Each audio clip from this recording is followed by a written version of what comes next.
السلام علیکم ورحمۃ اللہ وبرکاتہ۔ الحمدللہ رب العالمین۔ الحمدللہ ہمارے اپنے بزرگوں میں بہت بڑی شخصیت گزری ہیں جن کا اپنا تاریخ میں بہت بڑا نام ہے۔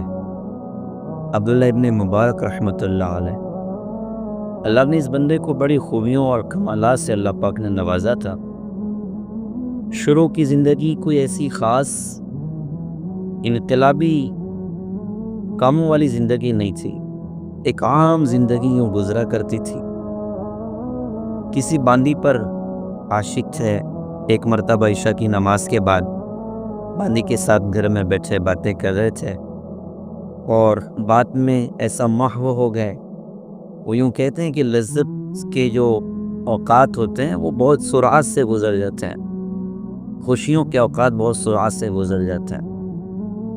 تو اچانک فجر کی اذان کی آواز کان میں پڑی تو خیال یہ ہوا کہ شاید مؤذن صاحب سے آج کچھ غلطی ہو گئی ہے اور رات میں جلدی اٹھ کر نیند میں فجر کی جلدی والی اذان دے دی ہے۔ تو خیال ہوا، سوچا کہ باہر دیکھنا چاہیے کہ باہر کیا چل رہا ہے۔ تو اپنے کمرے کی کھڑکی کا پردہ جب ہٹایا اور کھڑکی کو کھولا تو نظر آیا کہ دن نکل رہا تھا۔ تو دل پر ایک دم ایک بوجھ ہوا اور درد ہوا کہ ہائے، ایک باندے کی محبت میں اتنا مست ہوا کہ رات کہاں گزری پتہ ہی نہ چلا۔ مجھے آج تک اپنے اللہ کے ساتھ ایک رات بھی ایسی میسر نہ ہو سکی کہ پوری رات میں نے اپنے اللہ کو یاد کیا ہو، پوری رات قرآن کے ساتھ گزری ہو، اللہ کی یاد کے ساتھ گزری ہو۔ اب سارا دن اسی ٹینشن ان کا گزر رہا تھا کہ ہائے رے میری جوانی، ہائے رے میری زندگی۔ اگلی رات جب سوئے ہیں تو خواب میں یہ دیکھا کہ ایک درخت پر بلبل بیٹھی ہوئی ہے اور وہ قرآن پاک کی ایک آیت پڑھ رہی ہے، الم یأنی للذین آمنوا ان تخشع قلوبہم لذکر اللہ۔ کیا ایمان والوں کے لیے اس بات کا وقت نہیں آیا کہ ان کے دل اللہ کی یاد کے واسطے جھک جائیں؟ تو آنکھ کھلی تو خواب یاد تھا اور ان کی زبان پر بے ساختہ جملہ تھا، آ گیا آ گیا آ گیا۔ پھر جو اس بندے نے زندگی بدلی ہے، اہل علم فرماتے ہیں کہ اس بندے کو 10 لاکھ حدیث سے اس بندے کو یاد تھی اور زندگی اللہ کی راہوں میں اس بندے نے کھپا دی۔ 6 مہینہ حدیث کا درس دیتے تھے اور 6 مہینے اللہ کی راہ میں پھرتے تھے کہ اللہ کا دین دنیا میں زندہ ہو جائے۔ کبھی عرش پر، کبھی فرش پر، کبھی در بدر، کبھی ان کے گھر۔ غم عاشقی تیرا شکریہ میں کہاں کہاں سے گزر گیا۔ ساری دنیا میں اللہ کے پیغام کو زندہ کرنے کے ذوق میں اپنے جان و مان کو اللہ کی راہ میں کھپا رہے ہوتے تھے۔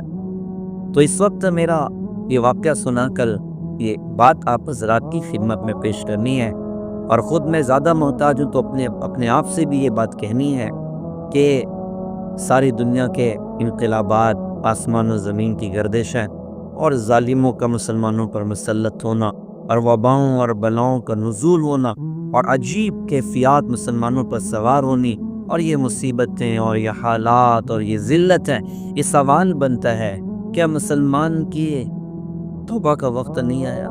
کیا مسلمان کے رجوع اللہ کا وقت نہیں آیا؟ میں کب بدلوں گا؟ میں کب اپنی زندگی صحیح کروں گا؟ کیا میں موت کا انتظار کرتا ہوں؟ کیا میں زمین کے پھٹنے کا انتظار کر رہا ہوں؟ کیا میں آسمان سے پتھروں کے برسنے کا انتظار کر رہا ہوں یا کسی اور اللہ کے عذاب کا انتظار کر رہا ہوں؟ اور اللہ کا عذاب تو بڑا سخت ہے۔ قرآن میں ارشاد فرمایا ان بطش ربک لشدید، بے شک تیرے رب کی پکڑ بڑی سخت ہے۔ تو کیا ہم اللہ کے عذاب کا انتظار کر رہے ہیں؟ کیا ہماری اپنی تبدیلی کا وقت نہ آیا؟ کیا ہمارے بدل جانے کا وقت نہیں آیا؟ اللہ تعالیٰ کیسے کریم ہے، کیسے رحیم ہے، بار بار اپنے بندوں کو وہ توبہ کا موقع دے رہے ہوتے ہیں اور اپنی طرف بلا رہے ہوتے ہیں۔ اور کہا بھی جاتا ہے کہ صبح کا بولا شام کو لوٹا ہے تو اسے بولا نہیں کہتے۔ آؤ بھائی، اللہ نے کتنا خوبصورت موقع مجھے اور آپ کو دیا ہے۔ 15 شعبان کی رات آنے کو ہے، دن آنے کو ہے اور یہ خوبصورت وہ مہینے گزر رہے ہیں۔ حضرت محمد صلی اللہ علیہ وسلم نے اس میں روزوں کا بہت اہتمام کیا اور جس کو باقاعدہ اللہ سے مانگا، آپ کی دعائیں ہوتی تھی اللہم بارک لنا فی رجب و شعبان وبلغنا رمضان۔ اللہ ہمارے شعبان میں برکت، رجب میں برکت دیجئے، شعبان میں برکت دیجئے اور ہمیں رمضان تک پہنچائیے۔ وہ برکتوں کا مہینہ آنے کو ہے، اور رحمتوں کا مہینہ آنے کو ہے۔ وہ مبارک رات کی آمد ہمارے قریب ہو چکی ہے۔ تو بھائی کہیں یہ رات غفلت میں نہ گزر جائے، کہیں یہ رات گناہ میں نہ گزر جائے، کہیں یہ رات اللہ سے غافل ہو کر نہ گزر جائے۔ آؤ کچھ اللہ کی عبادتیں کر لیں، آؤ کچھ اللہ کر لیں، آؤ کچھ اپنے روٹھے رب کو منا لیں، کچھ اللہ کی یاد کے ساتھ، قرآن کی تلاوت کے ساتھ، پچھلے گناہوں پر معافی کی اور توبہ کی درخواست کے ساتھ، اور اگلی زندگی کے نئے عزم کے ساتھ اپنی اس رات کا استقبال کیا جائے اور رمضان کا استقبال کیا جائے کہ اب انشاءاللہ بدلنا ہے اور اب زندگی کو انشاءاللہ صحیح کرنا ہے۔ لہٰذا ہماری یہ رات کہیں نکڑوں پر نہ گزر جائے، کہیں سموسے اور ٹکیے کباب کھانے میں بس نہ گزر جائے، کہیں وقت برباد کرنے میں ہماری رات نہ گزر جائے، کہیں جھوٹ میں اور غیبت میں اور غول ہپاڑ میں اور مذاق میں اور اس کی برائیاں کرنے میں کہیں ہماری رات نہ گزر جائے۔ ہم اپنی اس آنے والی رات کی ہم قدر کرنے والے بنیں، دن کی ہم قدر کرنے والے بنیں۔ اللہ تعالیٰ سے دعا ہے کہ اللہ تعالیٰ ہم سب کو ایسے تمام مواقعوں کی قدر دانی کی اللہ ہم سب کو توفیق عطا فرمائے۔ السلام علیکم ورحمۃ اللہ وبرکاتہ۔